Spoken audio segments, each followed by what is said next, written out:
भागलपुर के पूर्व सांसद और युवा राजद के राष्ट्रीय अध्यक्ष शैलेश कुमार उर्फ बुलो मंडल आंगनवाड़ी सेविका और सहायिका को सरकारी कर्मचारी का दर्जा देते हुए ग्रेड सी और डी में समायोजित किए जाने की मांग की है और राज्य सरकार पर जमकर बरसे हैं। उन्होंने बिहार सरकार से अन्य राज्यों की तरह वेतन में वृद्धि करने और पेंशन योजना चालू करने की भी मांग की है। उन्होंने कहा कि कॉर्पोरेट घराने पर चलने वाली सरकार पूर्ण रूपेण फेल है। पूरे देश में 22 लाख सेविका और 22 लाख सहायिका है, जिस पर विशेष ध्यान देने की जरूरत है, क्योंकि बच्चों की शिक्षा का नींव यहीं से तैयार होता है। राष्ट्रव्यापी पूरे देश में ये जो है सब हड़ताल पे जाने का काम करेंगे, आंगनबाड़ी का काम बंद कर दिया जाए।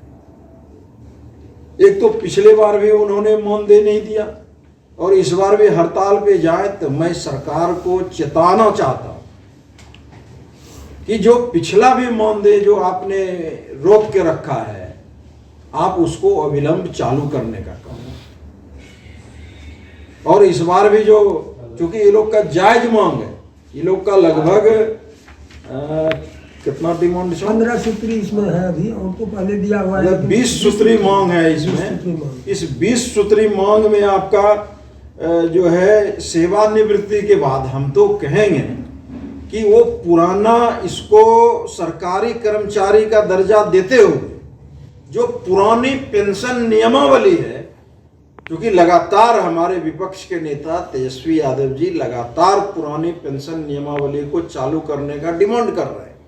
मैं भी इस जो आंगनबाड़ी सेविका सहायिका का जो धरना प्रदर्शन, जो राष्ट्रव्यापी बंद का आंदोलन है, उसके माध्यम से मैं कहना चाहूँगा कि इसमें इसको भी सरकारी कर्मचारी का दर्जा देते हुए ये लोग को भी पुराना पेंशन नियमावली के तहत पेंशन का भी व्यवस्था किया जाए। क्योंकि ये जो बिहार सरकार है, इसमें ये मानदेय वाला सिस्टम इन्होंने चलाया हुआ। अब जो उम्र है, क्रीम ऑफ लाइफ है युवाओं का, उसमें तो आप काम ले रहे हैं। उसका जो उम्र होता है काम करने का, उसमें आप काम ले लिए, उसका उम्र का फायदा उठा लिया आपने, और उसके बाद आप उसको जो है सो रिजेक्ट कर देने का काम करता है। बुढ़ापे में कुछ तो सहारा चाहिए उसको। इसलिए मैं चाहूंगा कि पुरानी पेंशन नियमावली चालू किया जाए। उन्होंने कहा कि अगर सेविका और सहायिका की इन मांगों को पूरा नहीं किया जाता है तो राष्ट्रीय जनता दल के नेतृत्व में यह लड़ाई राष्ट्रव्यापी आंदोलन का रूप लेगी। साथ ही कहा कि जिलाधिकारी कार्यालय भागलपुर में यह आंदोलन किया जाएगा। उन्होंने कहा कि उनके मानदेय को बढ़ाने के लिए आगे मैं जल्द ही बात रखूंगा। उम्मीद है जल्द इस पर अमल करेगी। कि जब तक सरकारी कर्मचारी का दर्जा प्राप्त नहीं होता है, तब तक जो है सेविका को 24,000 और सहायिका को 18,000 रुपया मानदेय दिया जाए।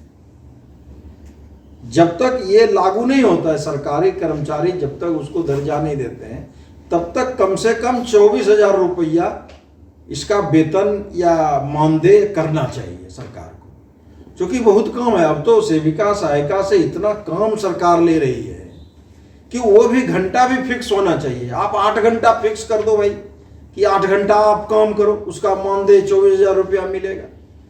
तो आप उसको किसी किसी काम में लगाते रहते हैं, 24 घंटा काम करवाते हैं, मानदेय का कोई ठिकाना नहीं है। तो निश्चय ही जो हमारा यूनियन है वो इसको लेकर भारी मात्रा पूरे राज्य के आंगनबाड़ी सेविका सहायिका आपको 28-29 मार्च से फिर से हड़ताल पे जाने की तैयारी में है।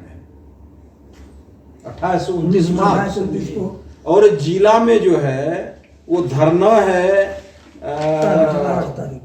8 तारीख को, कल डीएम के यहाँ पूरे बिहार के सभी जिला मुख्यालयों पर। हाँ, पूरे बिहार में डीएम के कार्यालय के सामने पूरे बिहार में कल जो है 1 दिवसीय धरना का कार्यक्रम।